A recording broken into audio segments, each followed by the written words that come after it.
Alright, welcome to Pbteck, and in this particular video I'm going to show you how you can actually delete channels on your advanced S2 decoder.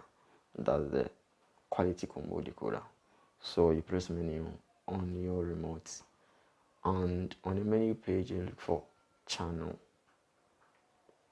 edit. Alright, so on the channel edit, if it's the TV channel that you need to delete some, you need to come to the TV channel menu, or if it's radio channel to come to the radio channel, or if you want to delete all two, you come down here. So the TV channels, you press OK on the TV menu, and here to actually open up the delete menu, you need to press on the one button, number one button on your remote to actually open up the delete menu, and you put it on a channel that you want to delete, and you press OK on it.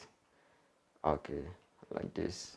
And to actually proceed to delete, you need to press on the exit button, and here you tap OK to proceed. If you are not too sure of it too, you come to the cancel to actually cancel it. So you press OK to proceed, and the channels will be gone and you are done with it. So if you find this video helpful and you're new here, you got to do subscribe and hit the bell icon. Thanks for watching.